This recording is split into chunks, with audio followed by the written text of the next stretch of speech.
Guys, mwaramutse neza, nongeye kubaha ikaze kuri YouTube channel yanjye, Paul Nkurikiyimana Official, aho tuba tuvuga amasomo ya ICT na Computer Science. Sasa mu isomo ry'uyu munsi, akantu tugiye kugaruka ku kantu kitwa pass by value and pass by reference within programming.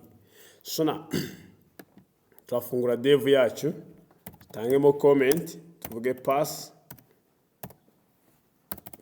by value and pass by reference.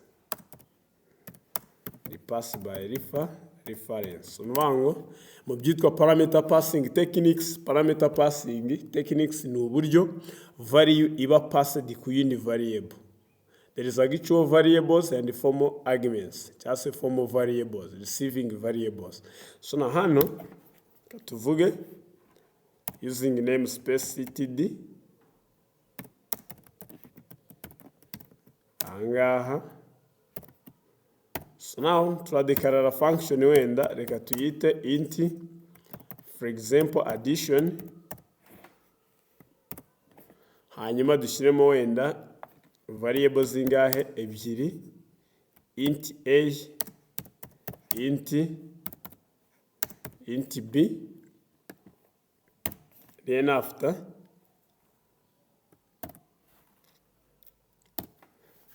reka tudekarare wenda tuvuge yuko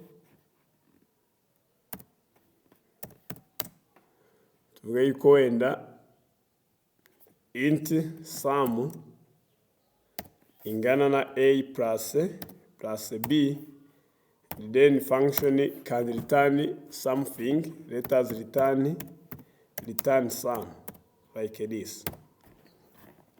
So now hano muri main this is function declaration.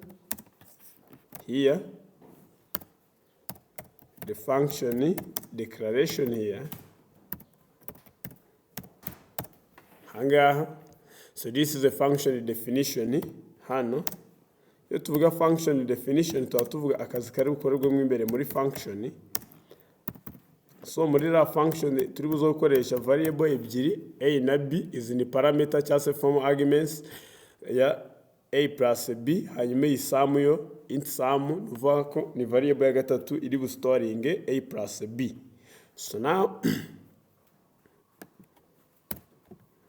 anga muri main function, iyi main function niyo entry point of program to start, niyo program ihera mu running. So now tugiye kudekarara variables zingahe, int wenda n na ch na m like this. Hanyuma is variable nizo tugiye kwita variable declaration hangaha, cyase kudekarara cyase kugaragaza variable bwifashishe. Hanyuma reka tuze kubwira hano wenda reka tuvuge n tuyinitialize ho gatandatu, then m tuyinitialize ho kangahe, m tuyinitialize ho karindwi. Hanyuma rero dushaka kudekarara variable ya gatatu tuyite c, tuvuge yuko ari addition hano tuvuge yuko ari n and m. So now iyi ngiyi niyo twita function call, the function call. Now putting cout then sum, for example is here, then end line like this. So now ahangaha hano tuanze ibingibi byagiye bisobanuka. Ahangaha reka tuvuge int n and m is variable declaration ebyiri, twinitialize variable initialization, twinitialize n ko gatandatu m ko karindwi, tuvuga ko int c addition nm. Iyi ngiyi twita function call. Hanyuma rero during parameter passing, when the compiler is translating the source code, nuvango when program nitangira kuraninga value ya n ariyo ingana na 6, value ya m ari ingana na 7, nibyo biraba passed. Nuvuga ngo value ya n iraba passed kuri a, variable ya m ibe passed kuri b. Ibyo ngibyo nibyo twita pass by value. So reka dusobanure ibi ngibi. Pass by value ugerageje kubisobanura hano wavuga ko nuvuga ngo value of variable. Izi variable hano tuba twadekaraye zitwa actual parameters. This one the actual parameters cyangwa actual variables, izi nazo bakazita formal variables. Nuvuga ngo value y'izi variables nizo ziri bube passed kuri value, izi value nizo ziraba passed kuri izi variable a na b. Value ya n by default iraba passed kuri a, value ya m by default iraba passed kuri b. Ngibyo ndakeka byumvikana. So then after ibi ngibi wenda reka mbikopiye hano, this one, then copy, nindangiza nze kubigira comment,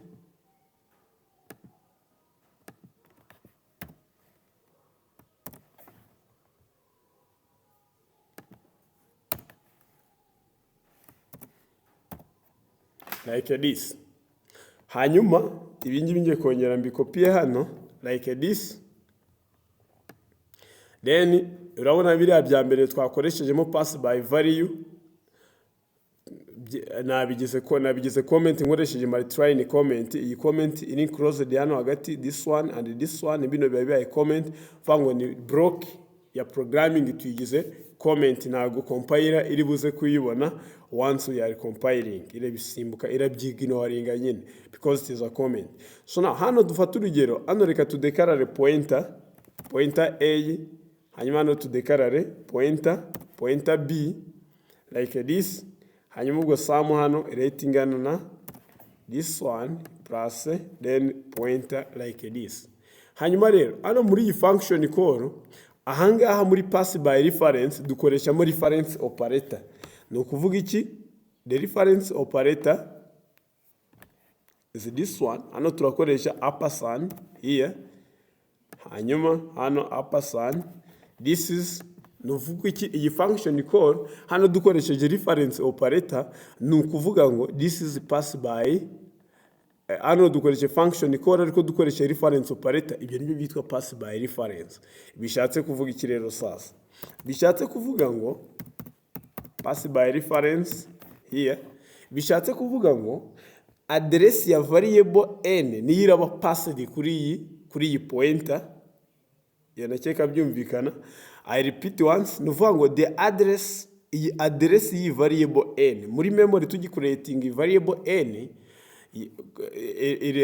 during compiler time turi kurunninga program, this one will be given an address. Iyi address iyi variable muri memory niyo iraba passed kuri pointer a. Ibyo ngibyo nibyo byitwa pass by reference. What does it mean? Muri pass by value ya variable, especially actual variables, nizo ziba passed kuri formal variables cyangwa se formal argument cyangwa se parameters. Zira parameters ziba ziri bwakira. Ariko hano kuri pass by reference, the address of a variable is passed to pointer. What does it mean? Nuvuga ngo address yi variable niraba passed rather than its value. Ahanga ndakeka byumvikana. So reka turunninge turebe, turabanda dusavinge. Okay, so then let us compile. Compile bivuga iki? To compile means to translate this source code into object code. Object code ni code language ishobora kumva cyangwa se app ishobora kumva. So now let us compile to see if there's no mistake. Urabona yuko the warning is 0. Reka turunninge nono turebe niba iyi hano turashyiramo sum, turashyiramo c kuko twakoresheje muri function call, then compile again, then 0, then run the sum. Urabona ko sum ni 10 na kangahe? Sum ni 13.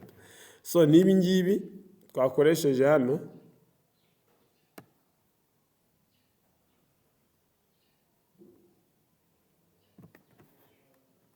then copy. Niba ngibi twakoresheje hano muri pass by value like this, hano turashiramo C dukoresheje pass by value, compiling turebe niba nabyo bira displaying. Okay, urabona ko nabyo biratanga sum ingana na 13. So guys, nuko nguko bakoresha pass by value and pass by reference. So now ngiye reka nze mbigarure hano tuvuge yuko pass by reference like this, ariko wenda dukoreshe the same function. Urabona hano kuri pass by value dufite ko value ya n nizi buze kuba iri bube passed, hanyuma kuri pass by reference the address of this variable n will be passed to A. So guys, this is how we can easily do this one. So aka video kagufashije gerageza ugasharinge ku bandi bantu biga computer science n'abari interested muri programming. So thanks and have a nice day.